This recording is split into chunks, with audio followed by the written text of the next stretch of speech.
The next question for candidate Bush. Boy, they like to do multiple part questions for you. Let me just see if I can pick one of them. How will you see to it that city taxpayers are not subsidizing private enterprise, such as the parking situation? Well, I think it's important that our businesses pay their fair share in order to provide parking for their customers. However, I also believe that government has a role to play in perhaps facilitating some of that. We've done that already with the parking structure, and it hasn't penciled out. So currently, the Downtown Parking Subcommittee is working on this issue. We're trying to be creative, find new solutions that where business can actually utilize that parking structure, perhaps to put employees in that parking structure to free up additional space for customers, make it affordable for them, but also so that it gets used, because a full parking structure is a good parking structure in my mind. Thank you. Thank you. Any other questions, comments, rebuttals? Or not questions, but comments or rebuttals? All right, we'll move on to the next question. That's a question for candidate Dragoni. Is public safety your #1 priority, and how will you deal with recruitment and retention issues at the police department, such as incentives? Are they necessary? Safety should be a #1 concern. I don't think your mic's working. Speak right into the mic. Did you turn it off? I turned it off. Okay, let's start over again. Safety should be a #1 concern. As far as the question, the part of the question pertaining to the services, that comes through negotiations, and I feel that council needs to support the police and fire because we have the best in the South Bay, and without them, we wouldn't benefit from the luxuries of what we have in El Segundo. I believe I answered. Thank you. Anybody else have a question or comment on that? Candidate Burns? Having worked for the fire department with my brothers and sisters for 7 years, one of the issues is I think it's important. They've made great gains in the last 8 years. I believe the council and the city have supported our fire services. The community wants excellent fire services and public safety. And I think with the pay scale now and the retirement and everything, I believe we have the best equipped, the best trained, and the ability to retain and keep and compete with any fire agency in the greater South Bay area. So I believe we're doing a good job. The challenge ahead will be to maintain those services with the economic challenges and state fiscal deficit coming ahead, and I will support that to try and maintain those services. Any other comments or rebuttals? Okay, we'll move on to a question for candidate Georges.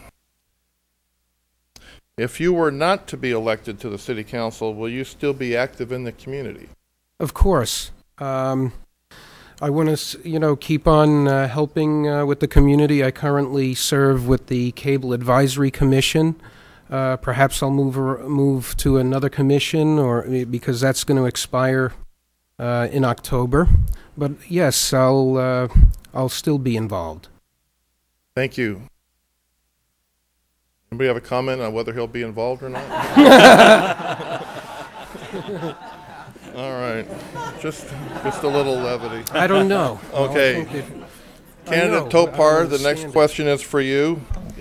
I assume that by this I mean fire department. It says, what are your? Oh no, the question is 5. I thought it was going to be, what are your fire objectives, meaning fire department, but it's 5. It's kind of hard to read some of these. What are your top 5 objectives for the city? You have 1 minute. Okay. Well, it's not necessarily 5. I have 5 areas that I would think are important that we need to concentrate on. Everyone says public safety. Our environment is a big issue with the airport. Our education and working together with the schools. Also the working with getting the Edison, the infrastructure of the Edison up to date so that we don't keep having so many of these surges that we keep having. LAX expansion is a big concern. I'm a flight attendant for 30 years, and I can tell you that there are definitely a lot of more problems going on now than there used to be. And fiscal responsibility in the city is huge. That might be 6, but those are all very important. Thank you. Any other comments? Candidate Georges. Yes, we need to continue to find ways to draw new business into the city.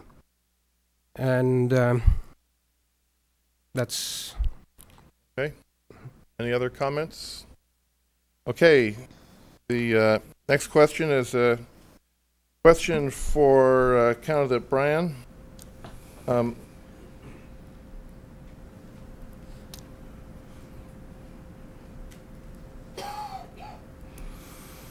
Looks like it'll be hard.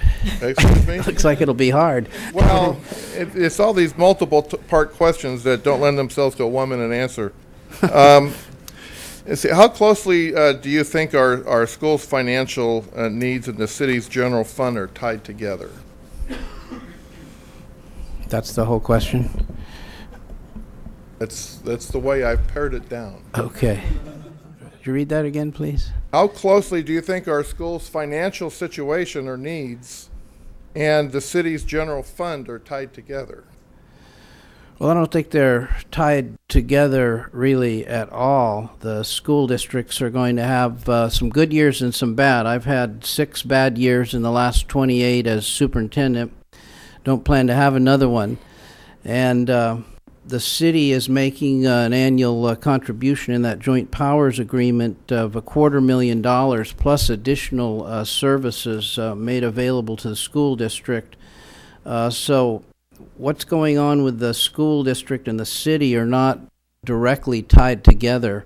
Just some years will be tougher than others for the schools and also for the city, and those may not be the same years. Okay, thank you. Any other comments or rebuttals? Candidate Bush? I'd just like to add that the school district is really dependent almost entirely upon the state, whereas the city is not. And our exposure, as we calculated just recently, was about $600,000 to $700,000 on a $58 million general fund budget. So our exposure is far less, and the fact that we have a broader tax base, such as Plaza El Segundo and new businesses like Tesco, adds additional tax revenue to our city so we can remain financially healthy. Okay, Candidate Burns. On the issue, I agree with the other statements. One of the issues that I think is important to make is the partnerships that we have, the ability to innovatively work with the districts and establish new partnerships. I know the contribution was higher at one point than the $250,000, but in the areas where the city can partner with the school district, I think there's some room for improvement. The film permit policy is another example. The school district lost $200,000 as a result of city policies and changes in the permit fees. And I think we can bring the community together with the district and find a viable solution that's going to benefit and significantly impact the school district and fund those services that are important to the community. Okay, thank you. Candidate Jacobs.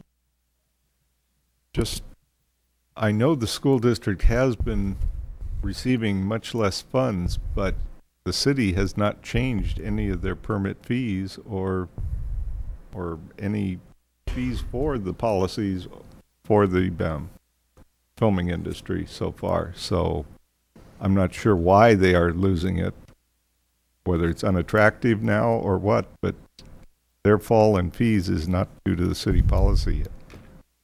Thank you. Any other comments or rebuttals? All right, we'll move